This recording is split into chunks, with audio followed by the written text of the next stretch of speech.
এই জুলুম আর বাংলাদেশে কোনোদিন ফিরবে না। বাংলার আকাশে আর কোনোদিন জুলুম লিখা হবে না। আমরা জুলুমের পরিবর্তে আমরা ইনকিলাব লিখেছি।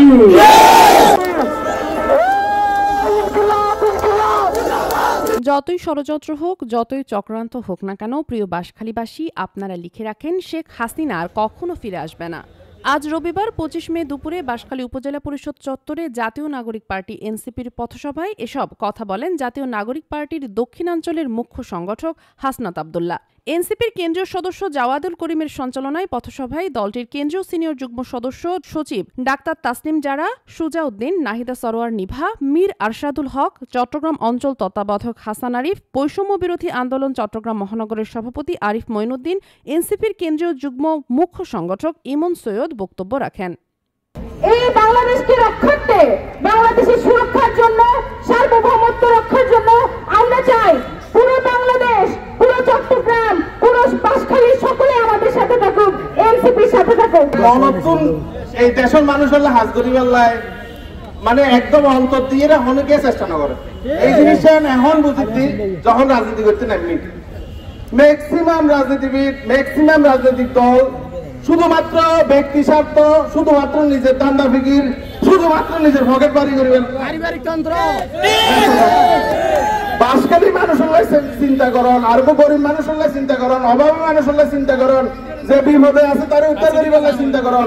এই ধরনের হন মন মানসিকতা আয় হন রাজনীতির ভিতরেও নদী, হন রাজনৈতিক দলের ভিতরেও নদী। আমরা চাই আমাদের নতুন বাংলাদেশে শিক্ষা, স্বাস্থ্য কোনো পণ্যে পরিণত হবে না। সবাই সুশিক্ষার অধিকার রাখে। পকেটে টাকার অভাবে কেউ চিকিৎসার অভাব ভোগ করবে না। সবার জন্য সুচিকিৎসা নিশ্চিত হবে নতুন বাংলাদেশে। আমাদের এই বড় স্বপ্ন পূরণ করতে আপনাদের সবাইকে একসাথে কাজ করতে হবে। আমরা যারা দেশপ্রেমী, আপনারা যারা নাগরিক রয়েছেন, আপনাদের কাছে আহ্বান জানাবো, আমাদের দেশে সাম্প্রদায়িক সম্প্রীতির মাধ্যমে একটি সুখী সমৃদ্ধ বাংলাদেশ গড়ে তুলতে হবে। আপনাদেরকে মনে রাখতে হবে, যেই সরকার পালিয়ে গিয়েছে, যদি থাকার হতো এই সরকার কোনোদিন পালিয়ে যেত না। পালিয়ে গিয়েছে এই সরকার আর কোনোদিন ফিরবে না। আমাদের যে বিদ্যমান রাজনৈতিক দলগুলো রয়েছে, আমাদের রাজনৈতিক দলগুলোর মধ্যে মত পার্থক্য থাকবে।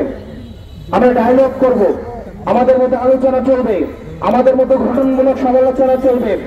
আমরা প্রেস কনফারেন্সের মধ্য দিয়ে, জনমত গঠনের মধ্য দিয়ে, সভা সমিতি করার মধ্য দিয়ে আমরা সেই বিষয়গুলোর গঠনমূলক সমালোচনা করব।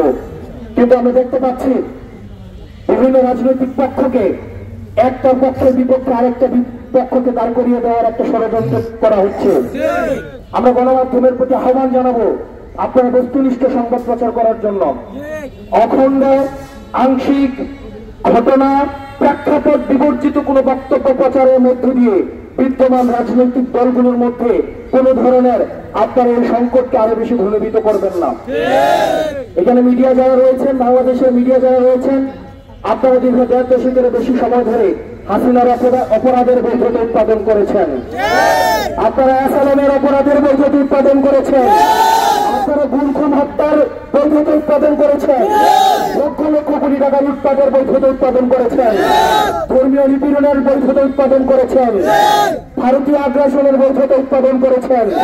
এখন এই তরুণ প্রজন্ম এবং এই যে শহীদ হয়েছে এবং আহত হয়েছে তাদের দিকে তাকিয়ে এবং ভবিষ্যৎ বাংলাদেশ বিনির্মাণের লক্ষ্যে আপনাদের কাছে আহ্বান থাকবে বস্তুনিষ্ঠ সংবাদ পরিবেশন করার জন্য এবং আপনারা বাংলাদেশি সংবাদ মাধ্যম হিসেবে ভূমিকা পালন করার জন্য।